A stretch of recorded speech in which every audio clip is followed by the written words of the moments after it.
के प्रत्याशी श्री ए.पी. मिथुन रेड्डी, देवरकदला से भारतीय जनता पार्टी के कैंडिडेट श्री प्रशांत रेड्डी, कोदांगल से श्री बंटू रमेश, साधनगर से बंदे वपन्ना,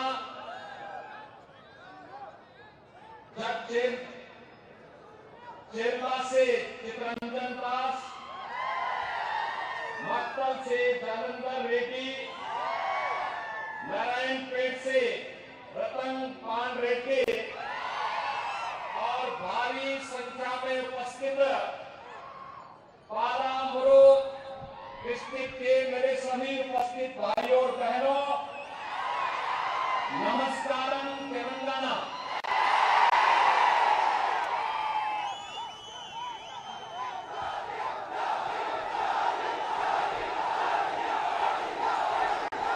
भाइयों बहनों, श्री कालेश्वरम, श्रीशैलम,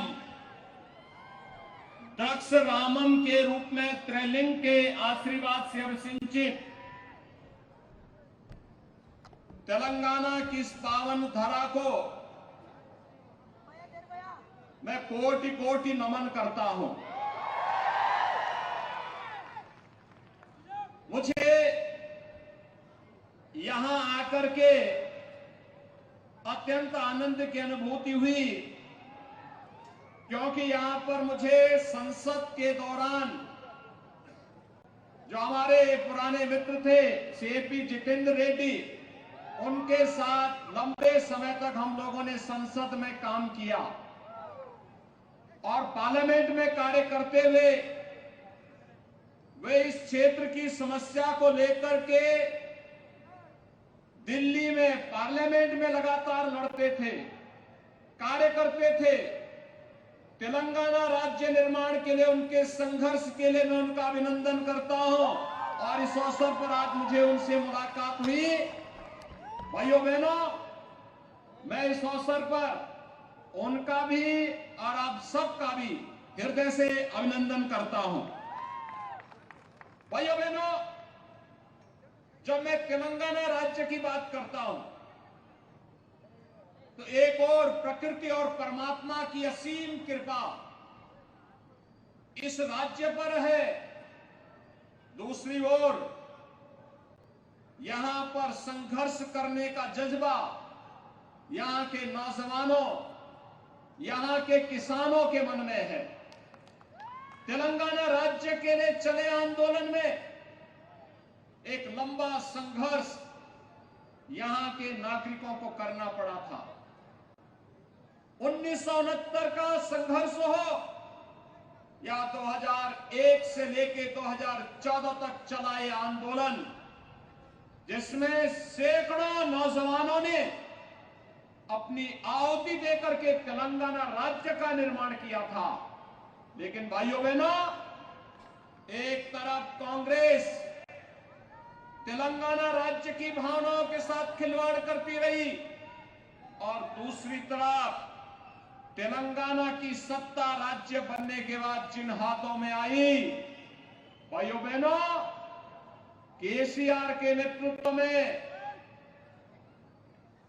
टीआरएस ने यहां के सारे सपनों को धूल दूषित कर दिया है।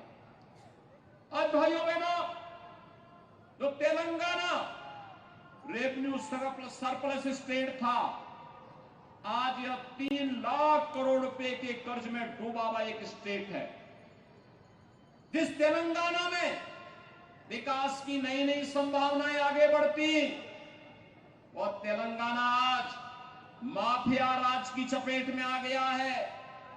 यहां पे खनन माफिया, यहां पे भू माफिया, यहां पे पशु माफिया, यहां पर संगठित अपराध में संलिप्त माफिया है और इस माफिया के खिलाफ ही चेतावनी देने के लिए और इस महबूब नगर को फिर से पालामुरु के रूप में स्थापित करने के लिए आज मैं आपके बीच में यहां पर उपस्थित हुआ हूं।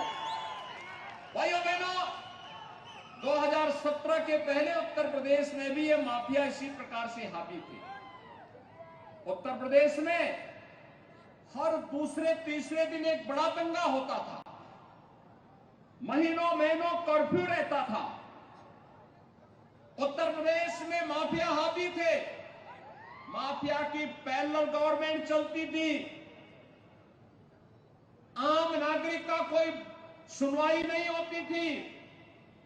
आज मैं कह सकता हूं उत्तर प्रदेश में प्रधानमंत्री मोदी जी के नेतृत्व में, उनके मार्गदर्शन में उत्तर प्रदेश में डबल इंजन की बीजेपी की गवर्नमेंट है। नो कर्फ्यू, नो दंगा, यूपी में सब चंगा। यूपी में कोई दंगा नहीं होता है, इसलिए 6.5 वर्ष में कोई दंगा नहीं। और माफिया और अपराधियों का उपचार क्या है, ये यूपी के बुलडोजर को चलते हुए देखते होंगे आप भी। तो भाइयों बहनों, यही उसका उपचार है। और मैं आज आपको यही कहने के लिए आया हूं, चाहे वह कांग्रेस हो या टीआरएस का बदलावा नाम बीआरएस, जब किसी को समय पूर्व छुट्टी की जाती है तो उसको बीआरएस दिया जाता है, और ऐसे ही केसीआर को समय पूर्व छुट्टी देनी है, इसलिए उसका नाम बीआरएस हो गया है। भाइयों बहनों, कांग्रेस हो या बीएसआर या बीआरएस, और इनका एक कॉमन फ्रेंड है एमआईएम, कॉमन फ्रेंड, जिसका काम है फेविकोल के रूप में काम करना। ये जो फेविकोल है एमआईएम के रूप में, ये तीनों एक ही थैले के चट्टे बट्टे हैं। तेलंगाना की अस्मिता के साथ खिलवाड़ करने वाले, आपकी अस्मिता के साथ खिलवाड़ करने वाले, आपकी पहचान को समाप्त करने वाले ये लोग हैं, और ये माफिया को पनपाने वाले लोग हैं। भाइयों बहनों, इन तीनों में से किसी को भी वोट जाएगा, ये तीनों ही सबल होंगे, मजबूत होंगे। इसलिए मैं आया हूं आपके पास अपील करने के लिए। आज आपने देखा होगा वैश्विक स्तर पर प्रधानमंत्री मोदी जी के नेतृत्व में भारत का सम्मान बढ़ा है, भारत की सीमाएं सुरक्षित हुई है। ये नया भारत है। आज 26 नवंबर है। 26 नवंबर की तिथि बाबा साहब डॉक्टर भीमराव अंबेडकर ने आज ही के दिन पर भारत का संविधान बना करके तैयार किया था। और भाइयों बहनों, संविधान दिवस के रूप में तो है ही, लेकिन याद करिए, कांग्रेस की केंद्र में सरकार थी, और कांग्रेस नेतृत्व की सरकार के समय आतंकवादियों ने आज ही के दिन पर देश पर सबसे बड़ा हमला मुंबई में किया था। एक कांग्रेस के समय में आतंकी हमले होते थे, आतंकी घुसपैठ होती थी।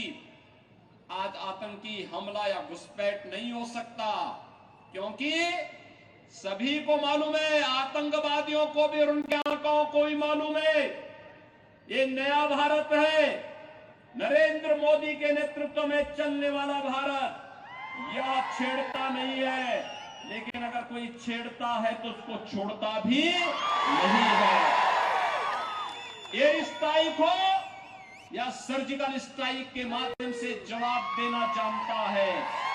और भाइयों बहनों, सुरक्षा, हमारी सीमाओं की सुरक्षा हुई है, इंफ्रास्ट्रक्चर के नए नए कार्य हुए हैं, highway, railway, Vande Bharat train, और भाइयों बहनों, एयरपोर्ट, हवाई चप्पल पहनने वाला भी अब हवाई जहाज की यात्रा कर सकता है। प्रधानमंत्री मोदी जी ने जो कहा सो करके दिखाया।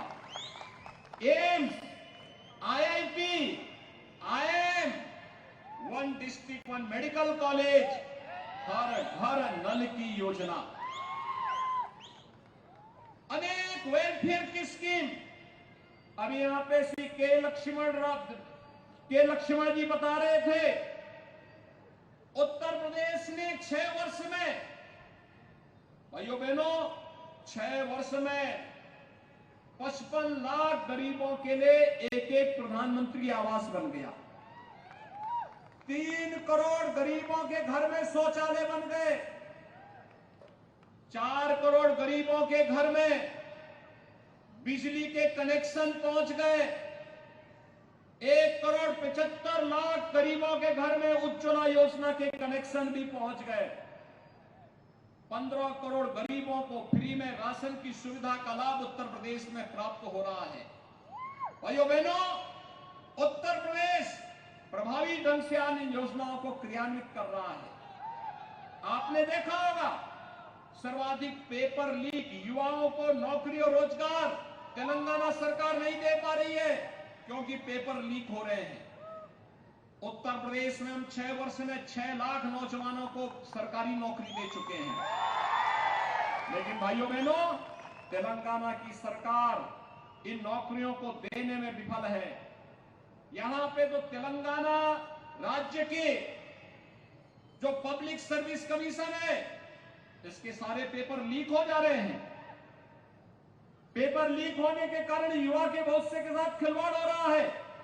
सरकार मौन बनी हुई है और इसीलिए आज मैं आपके पास आया हूं कहने के लिए, भाइयों बहनों, मोदी जी ने गत वर्ष कहा था 10 लाख नौजवानों को नौकरी देंगे। 6 लाख नौजवानों को नौकरी दी जा चुकी है। 4 लाख लोगों को बहुत शीघ्र नौकरी मिलने वाली है। सभी लोगों को बिना भेदभाव के मोदी जी के नेतृत्व में, कांग्रेस के समय में नारा दिया जाता था कि भारत के संसाधनों पर पहला अधिकार मुसलमानों का है।